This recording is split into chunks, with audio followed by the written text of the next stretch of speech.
Decentralized Pictures Talent Cast, and in studio today we have Hodierne, director of Cold Wallet, a dark comedy thriller set in the turbulent world of cryptocurrency, and winner of the Andrews Bernard Finishing Funds Award as featured on the Decentralized Pictures platform. Thanks for being here, Cutter. Happy to be here. Very, very happy to be here. Excellent. Well, congratulations on winning the highly coveted Andrews Bernard Award as featured on the Decentralized Pictures platform and supported by the one and only Steven Soderbergh. But before we jump into all of those details, tell the audience a little bit about you as a filmmaker, including the success that you've had with some of your previous work, Fishing Without Nets, and how your writing kind of draws from true stories. Yeah, totally. So my name is Hodierne.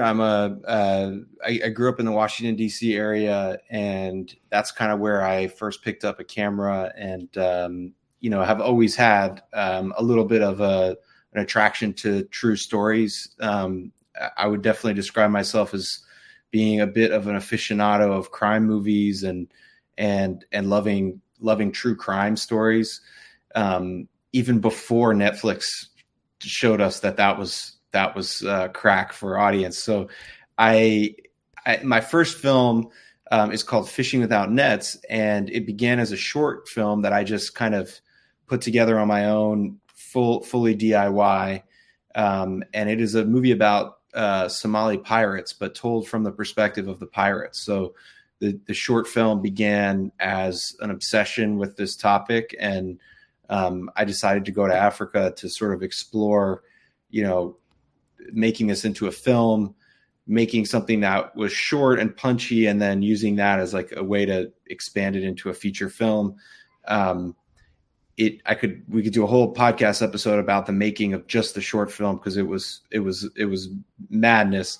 But we basically came back to America with this short, didn't really know what was going to happen with it, but submitted it to Sundance and ended up winning the grand jury prize at Sundance. And in a rapid, amount of time, in a very short amount of time, in my early mid-20s, I went from sort of a struggling music video director who'd gotten, one big job, to suddenly the doors of Hollywood sort of opening.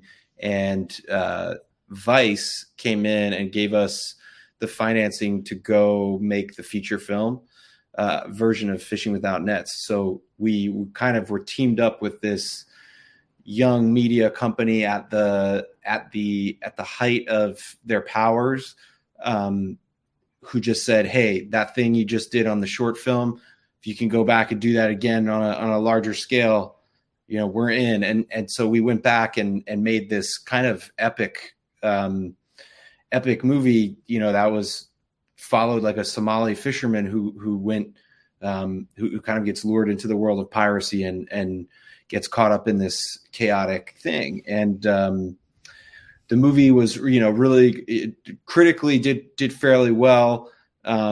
As far as the box office, it came out almost, right at the same time as a Somali pirate film that you probably did see, which is called Captain Phillips. So we were a little bit buried in under that wave.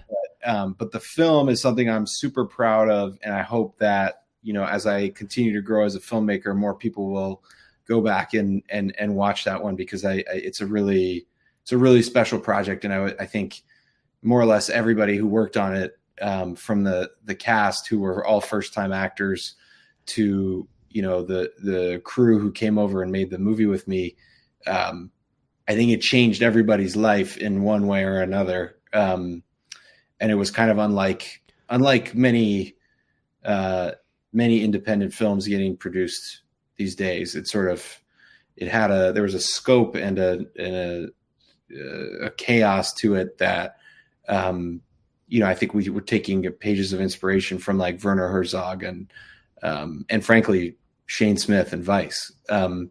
So it's a great film, and I'm really, really proud of it, and not unlike Cold Wallet in a way. Nice, nice. All right. Well, as we continue to see your career flourish, for those that are watching, go check out Fishing Without Nets. All right, so let's talk about discovering Decentralized Pictures and your decision to submit to the Andrews Bernard Award.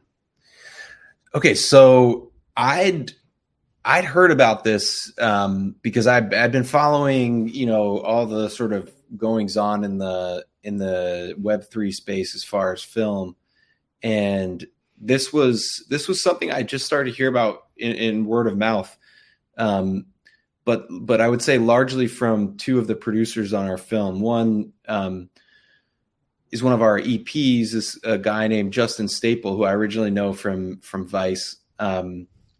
He put me onto it originally. And then as we were getting further along in our post on Cold Wallet, Ben Wiesner, who's one of our main producers on the film, he said, "Hey, why don't we submit to this thing?" And I said, "Well, that's funny because I have this project in development that I already submitted to that a few months ago." And he goes, what do you can't submit development projects to that. And I was like, oh boy. And I look closer and I think, oh my God, this is super embarrassing. The only comments on my other project were, this doesn't look like it's gotten very far,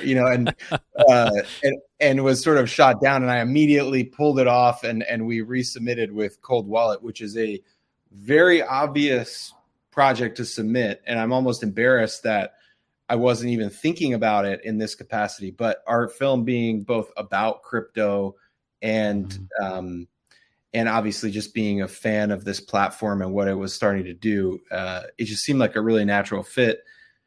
Incidentally, Ben Wiesner, and I don't mean to put him on the spot or blow up his spot here, but Miguel's film, which used to be called Caladita, went through Ben's short to feature lab when it was a short film. So Ben was well aware of this and was constantly referencing Miguel as an example of somebody who'd really taken advantage of the Web3 space in terms of financing, and that and a couple other stories we were always kind of throwing around as sort of the ways of the future potentially. But yeah, a long way of saying I'd been hearing about it. It had been something that had been popping up kind of organically. And once we knew this is the project we should be moving forward with at DCP, like this, we did a full court press to try to get people to take a look at it. Nice. Appreciate that background. Okay, so what is winning this award, the Andrews Bernard Award for finishing funds, and the opportunity to work with Steven Soderbergh mean to you and your team? I mean, it's huge. It's really an honor. Soderbergh has been an idol of mine, my whole career. I have a funny story that I actually, in our sort of final submission, I pitched this. I told him this story, which was that in DC, 15, 16 years ago, I met a really close friend of mine while waiting in line to meet Soderbergh, who had just been on a panel at an MPAA event. And we spent like an hour waiting in line. And then he said, "Okay, I got to go," and walked away when we were like, 10th in line. So we didn't get a chance to meet him, but I met this guy who I became really close friends with, and we went and did projects together, and he's been this great person in my life. And so Soderbergh has been somebody clearly who I've been trying to track down for a while. But as far as the film, I think it is, Soderbergh's really well known for a lot of reasons, but I mean, his heist films and his kind of caper films, especially ones with kind of a heart and an edge, I think are we're kind of following in that tradition very much in this movie. I think Cold Wallet is there's an art author from DC named George Pelicanos, who's kind of the same world as Elmore Leonard. You know, and Soderbergh has adapted one of his films. I actually studied Elmore Leonard in school growing up. So like meaning I chose him as an author. I was like, you know, going to just read all of his books and then have to write about for school. And it was an unusual choice. You know, people were picking kind of more classic, you know, literature, and I was going with like pulp crime. And I think I've always been drawn to that. It's kind of doing the characters from the underbelly of society, characters who've been wronged by bigger entities, be it you know, shipping companies and foreign militaries, like in the case of Somali pirates, or in this case, you know, people who are trying to get rich, you know, in the post-COVID era, or just make a buck in the post-COVID era, trying to wrap their head around this complex technology, and then, you know, once again getting body slammed, you know, by the system, and then needing to take sort of extreme, you know, course of action. So I think in all those ways, this is a really organic material for me to dive into. And as far as, you know, I think frankly, his validation and compliments about the movie, those go a long way for us, and just sort of saying, hey, maybe we're on the right track. So, I mean, his validation, his participation in the process alone is worthy of its own award. And then the fact that it's bringing us like really critical financing at the time when it's really hard to pick up the phone and be asking for more money. It couldn't have come at a better time. So really, really, really pleased in every direction. Awesome, Cutter. There's so much to unpack there, and I think that it showcases the beauty of what's happening at Decentralized Pictures with these awards. That financing is wonderful. You know, it takes capital to make a film, but to have that kind of mentorship, that kind of advisor in someone like Steven Soderbergh, it's equal to that, if not more. So awesome stuff, and exciting times for you and your team. So let's dive into the film, Cold Wallet. Again, a dark comedy thriller set in a turbulent world of cryptocurrency.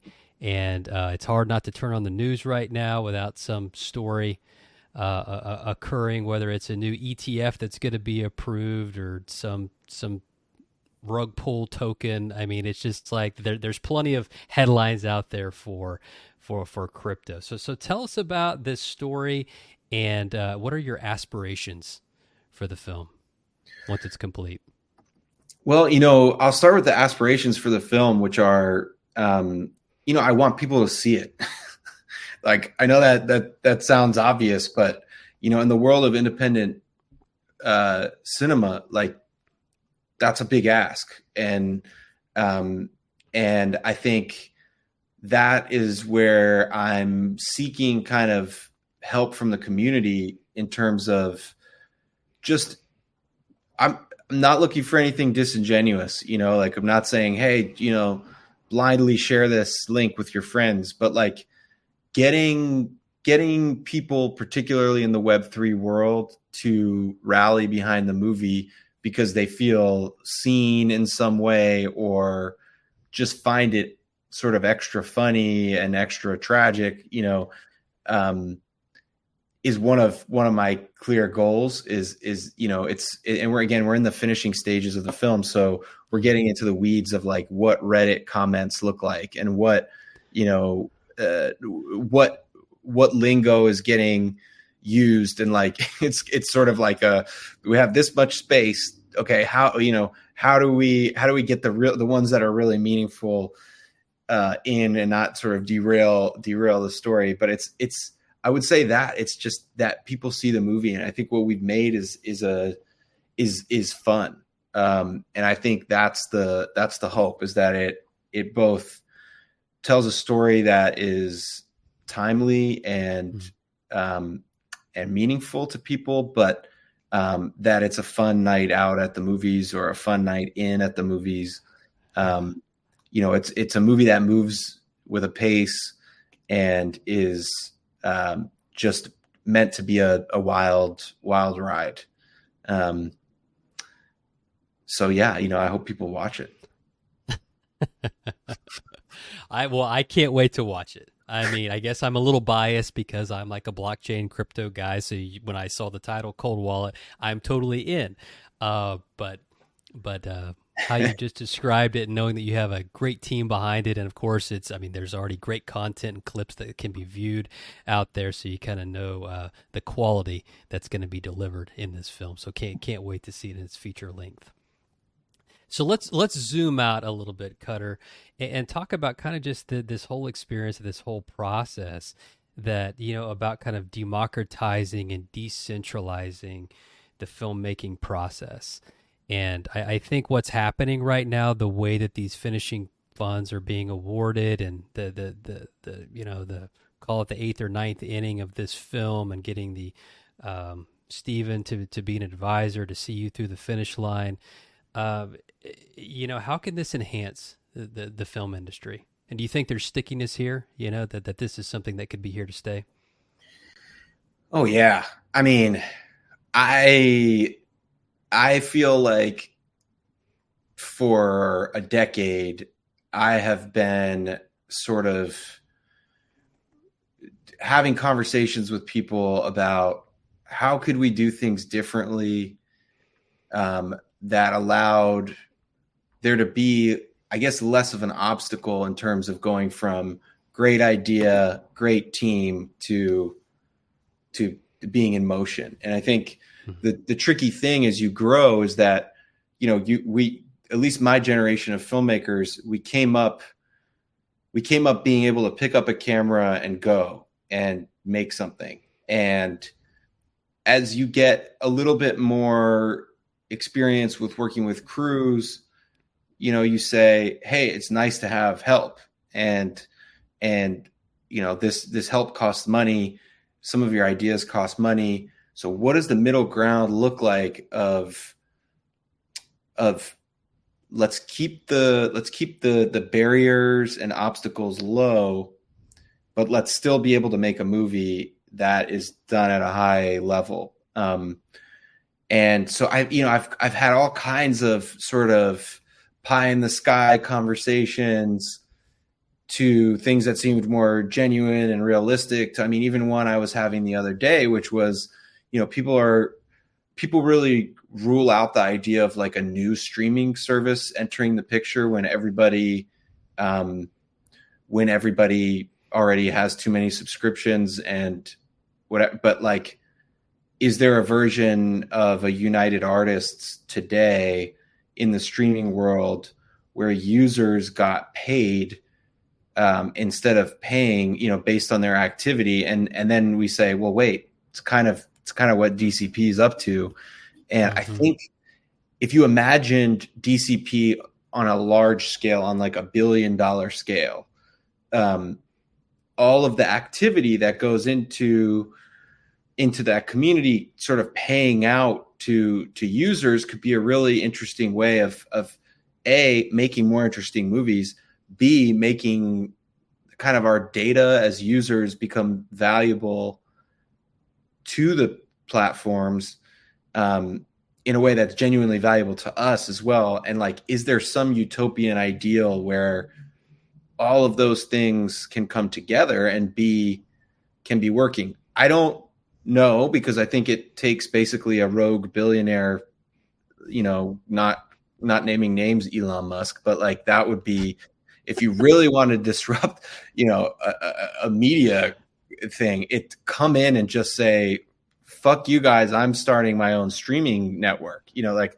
that. Yeah. But in other words, steps like the ones that DCP is taking, to me are really groundbreaking and really interesting. And I have all of the sort of history of the Coppolas to sort of stand on, of saying, hey, we've been fighting for this independence like longer than you've been alive, and right. I couldn't be more supportive of that. And frankly, the fact that they've supported this film just, it's made me feel a lot better about supporting them. But but I would say really it's just a sign of like, this is the sort of disruption that the film industry needs. And in a year of so many strikes and people just being upset about, how centralized the power is, and how powerless a lot of artists feel, just feels really timely and like a powerful organization, or potentially really powerful organization, if they can keep sort of building up their armory. So beautifully stated, Cutter. Thank you for that thoughtful answer. And you're so right. I mean, I still think that we're at the front end here, but what's happening is groundbreaking. It's dynamic. It's new. It's fresh. It empowers filmmakers. It incentivizes participation.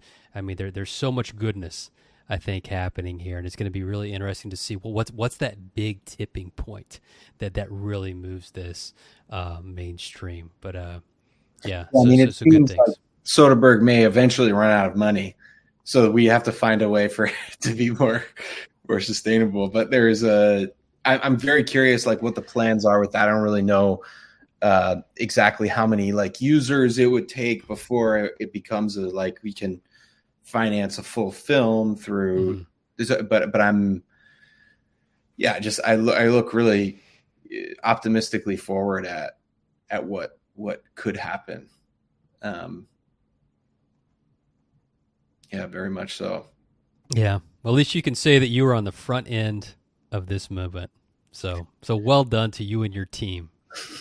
Yeah, we've been. It's bizarrely feels like we've been kind of the guinea pig on with Vice, in terms of Vice sort of figuring out how to how to do their thing. So it's being a guinea pig is it's great. Well, excellent, Cutter. Well, hey, man. Well, thank you so much for being on Decentralized Pictures Talent Cast, and congratulations again to you and your team on winning the Andrews Bernard Finishing Funds Award, featured on the Decentralized Pictures platform. And best of luck putting the finishing touches on Cold Wallet, and can't wait to see it. Yeah, thank you so much. And I mean it. If there's a way for people who watch or listen to the podcast to contact me with ideas or thoughts and things, I would definitely open to that. If you want to stick my contact information anywhere, I think part of this is like there being direct lines of communication, and so many good ideas have come that way. In my experience. So, thank you for having me. And, thanks again. This award and opportunity is really, really meaningful. Okay. Excellent, Cutter. Well, I'm sure we'll hear more from you and your team very soon, and best of luck, and hope to talk to you soon. Take care now.